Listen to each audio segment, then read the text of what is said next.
अब देख तू, अब तू गया बेटा। ओ भाई ये क्या है? ये ठरकी कुत्ता ट्रेन में बैठकर अपने सफर का लुत्फ उठा रहा था, लेकिन ट्रेन में बैठे लोग जिससे कुत्ता टिप्पा खाते हुए जाने लगता है। पर तभी उसे आर्मी के जवान दिखते हैं। एक आर्मी ऑफिसर दो कुत्तों को बुलाकर भाषण देने लगता है। रोज आते हैं इस उम्मीद पे, आज जीतेंगे, कल जीतेंगे, परसों जीतेंगे, रोज आते हैं। तभी वो कुत्ता चुपके से झाड़ी में से झांक कर देखता है तो ये छोटा कुत्ता तो उसके ही जैसा दिख रहा था। तो वो छोटे कुत्ते को खींचकर उसकी जगह ले लेता है। Yes sir.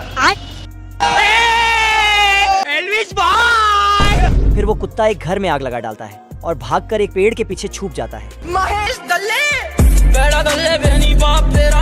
ओ भाई ये क्या है? वो घर में घुसकर एक लड़की को बचाकर लाता है। ये देखकर इसके भी मुंह में पानी आ जाता है तो वो जल्दी से भागकर घर में घुस जाता है।